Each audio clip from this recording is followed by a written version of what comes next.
esse mosaico foto que são as relações internacionais, em especial como alguma forma de o Brasil se relacionar com essa possibilidade de mercado? Não, acho que a gente não tem que ter relação, o Brasil não tem que ter relação direta com o Taiwan, o Brasil é relação direta com a China, né? Acho que Mas esse é é o ponto. ponto fundamental. Taiwan, ela é uma província chinesa que virou uma proxy, né? Ou seja, virou um cavalo de Troia das relações China e Estados Unidos. Taiwan, ela é armada pelos Estados Unidos, os americanos operam ali dentro planos de secessão, apesar desses planos estarem cada vez mais antipáticas ao povo aos chineses de Taiwan, porque eles sabem que é muito melhor manter as coisas como estão do que partir para uma declaração de independência aberta, não é? Então, Taiwan, ele é um desses lugares chaves no mundo, que inclui até o Brasil, né? Aonde se encontra cotovelos da história. Então, os americanos têm que ter uma solução definitiva para o Brasil, né? Ou vira uma colônia americana de vez, ou nós vamos virar um país independente rumo próprio. Então, os americanos têm que achar uma solução para isso, contra a possibilidade do Brasil ter um projeto nacional autônomo. Tem essa questão da Ucrânia, que era muito cara para o establishment americano, para desestabilizar a Rússia e cercar a Rússia militarmente.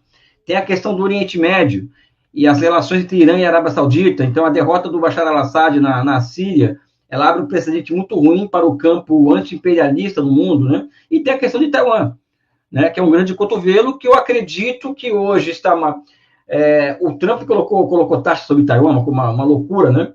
Então, hoje, Taiwan está muito mais próxima da manutenção do atual status quo, que ter sua moeda, ter sua bandeira, ter seu hino, ter seu exército, mas não declara independência em relação à China, do que outra possibilidade. O que eu quis chamar a atenção no Flow é que, sim, existe uma questão de Taiwan, mas para os chineses isso não é uma questão.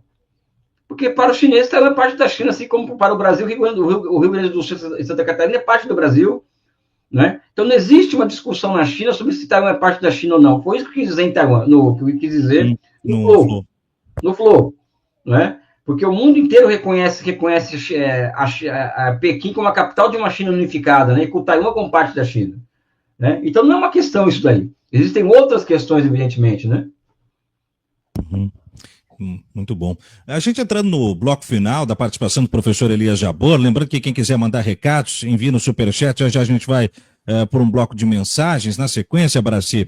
Mas antes, um último ponto aqui, professor, na verdade dois, né? Eu vou puxar uma entrevista sua também na semana passada lá para o Brasil de Fato, onde o senhor fala, né, a respeito dessa guerra econômica, né, e dessa guerra comercial, e que os Estados Unidos têm como expediente o uso do caos para ainda se manter na relevância da hegemonia. Até onde se consegue operar através do caos como política econômica de governo?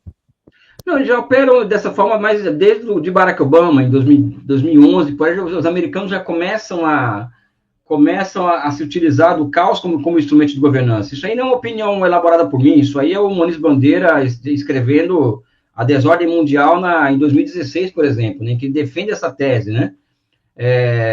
O espectro da dominação, total dominação, baseada no caos. Então, guerras híbridas, guerras convencionais, a utilização do dólar como arma de destruição em massa, são taxas, tarifas, expulsão de países que não são simpáticos aos americanos, do sistema SWIFT, etc, etc, etc. Então, tudo isso gera um caos no mundo, e agora com a China, a partir de um bullying tecnológico iniciado por Trump e aprofundado por Biden, é bom que se diga isso, né? Não foi o Trump que enfiou um míssil no Nord Stream 2 na Europa, né? E o Biden ele aprofunda o que o Trump começou. Então, existe uma relação de continuidade Trump-Biden que é muito clara, tá? Então, o caos é isso, né? O caos é essa certeza, então coloca taxa num país, no outro dia tira a taxa, no outro dia coloca de novo. Então, isso vai gerando um clima, entendeu? Que ela é muito propícia para a manutenção da hegemonia americana no mundo. A minha grande opinião que eu tenho elaborado ultimamente é o seguinte, é que o Trump, os Estados Unidos, A pergunta que que eu acho que tem que ser feita é essa: é possível a manutenção de uma hegemonia, da hegemonia americana em um mundo baseado em regras, em instituições que funcionem, multilateralismo, etc.? A minha resposta é não, porque é um país com um grau de disfuncionalidade tão grande, né, que a manutenção da sua hegemonia passa pelo quê? Pelo caos ad eterno. Esse que é o ponto que eu levanto, né? Então, até onde vai isso? É uma resposta que eu não tenho, honestamente. Assim, eu não tenho como responder. Eu não falo do que eu não tenho certeza. Mas que é dessa forma que eles operam, você não tenha dúvida disso aí, né? Muito bom. E aí eu vou fazer o seguinte agora. A gente vai com os recados, Baraci, e aí eu, na volta, eu faço o acabamento com o professor Elias com uma última pergunta, agora com 11+4. O pessoal pode mandar ainda o superchat que dá tempo do professor Elias acompanhar a nossa audiência. Vai lá, Rafael. Sim, nós temos aqui que foi enviado agora cedo pelo André Luiz Martins. Ele gostaria que o excelente professor comunista Elias Jabbour falasse sobre o desinteresse da China, nesse momento histórico, na desdolarização das relações comerciais do sul global. Por favor, professor. Não é uma questão de desinteresse, é uma questão de visão de mundo real. O dólar só vai ser derrotado militarmente. Quando os americanos forem derrotados militarmente, quando os americanos deixarem de ser de fato o país hegemônico do mundo, acabam as condições para que o dólar continue a ser a moeda de reserva internacional. É simples assim. Não é uma questão de vontade. Tá? O processo de desdolarização já está acontecendo, ele é lento, é gradual, é bastante inseguro, dado esse ambiente de caos que os americanos colocam. Enquanto isso, o que os chineses fazem, por exemplo, é buscar se utilizar das brechas que ainda o sistema dólar mantém, né, para os seus próprios propósitos nacionais, tá? E por outro lado, né, a China tem buscado incentivar a construção, por exemplo, do sistema local de pagamentos na Ásia, a construção de uma infraestrutura financeira, de uma infraestrutura que entrega a possibilidade de trocas comerciais, de investimentos em moedas locais na Ásia, por exemplo. Isso é desdolarização? Isso é parte do processo de desdolarização, né? Mas também não é a desdolarização full, vamos dizer assim. Então já existe essa... Papai, a buia. É meu filho aqui, ó. Muito bom. Como é que é o nome dele, professor? Calil.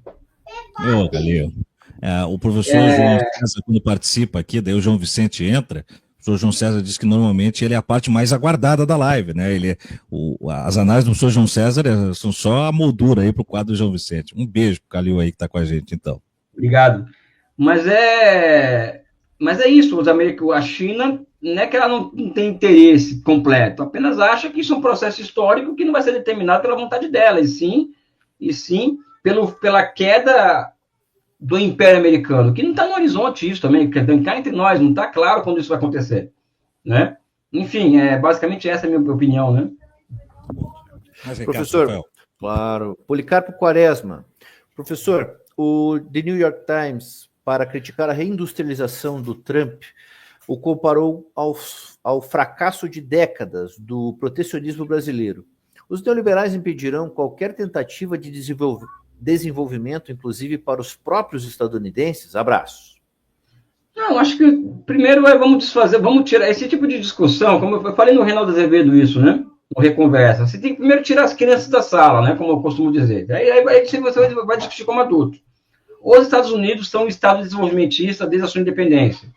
Os Estados Unidos praticam protecionismo, não é prática, é política do Estado desde Alexander Hamilton. Né? Então, o New York Times é isso, essa distopia, né, deles acreditarem que existe um livre mercado no mundo, só que não existe. Nunca existiu, inclusive. Né? Você pode criticar o Trump do seguinte: esse ultraprotecionismo do Trump pode levar os Estados Unidos a não atingirem seus objetivos estratégicos no mundo. Ok. Agora, separar, olha, antes não tinha protecionismo, agora tem com o Trump. Isso é mentira, pessoal. Isso é mentira. Aquele exemplo que eu dei no Flow, dou em tudo quanto é canto. Se a gente juntar bilhões de dólares aqui, vamos nos Estados Unidos, tentar comprar qualquer Big Tech, o Congresso americano vai impedir isso aí. Se surgir um Sérgio Moro dos Estados Unidos para denunciar a corrupção das grandes corporações americanas, ele vai ser posto para correr, ou seja, vamos parar com essa conversa, entendeu? Então é isso. Agora, o New York Times, eles que acreditam na, mentira, na própria mentira deles. Quem não pode acreditar somos nós, né? Muito bem. Muito bom. E aqui o último é o Breno Mendes, nosso membro por 26 meses. Pergunta, Elias, sobre o IPP. Qual o planejamento em vigor no Rio? Hoje o IPP ele é um Instituto Pereira Passos, que é um Instituto Municipal de Urbanismo, ele passa por um processo em que nós vamos de transformação de um Instituto de Urbanismo, tá? Puramente de urbanismo, onde lá se geram dados para a elaboração de políticas públicas, nós geramos índices para basear políticas públicas no Rio para as outras secretarias, né?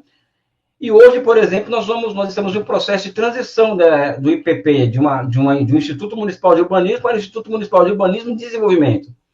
E a nossa meta para o IPP é entregar em 2028 o IPP enquanto um think tank capaz de pensar o futuro do Rio para as próximas décadas, né? Aí sim vai se recriar condições para que o Rio de Janeiro possa ter planejamento de fato. O que existe hoje no governo Eduardo Paes é uma percepção e uma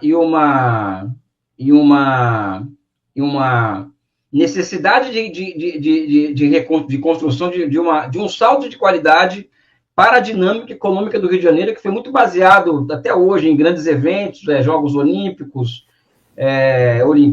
Copa do Mundo, Jogos Pan-Americanos. Isso trouxe um tipo de desenvolvimento para o Rio de Janeiro que não cabe mais hoje. Eu acho que o salto hoje é planejar o Rio de Janeiro partindo para a necessidade de mudança de dinâmica de acumulação, mas baseado na reindustrialização, na construção de serviços de bens públicos, na expansão metroviária, na expansão do VLT, etc., do que outra coisa, né? Então, o IPP ele está se condicionando para ser o braço institucional que vai ser o ente fundamental para esse tipo de processo de planejamento do Rio de Janeiro, né? Muito bom. Perfeito. Mais algum recado aí, Rafael? Temos aqui do Efraim Silva. Xi Jinping deu uma cutucada boa nos Estados Unidos. Vetou a Boeing. É mais que estratégia econômica. A Boeing é uma das mais entranhadas no poderio bélico deles.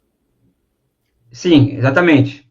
É um recado razoável, até porque boa parte da demanda da Boeing vem da China. No momento que a China já está viabilizando a Comac, que é a Boeing chinesa, né, ou a Embraer chinesa. Então, a tendência é que a Boeing venha perder cada vez mais espaço no mercado chinês.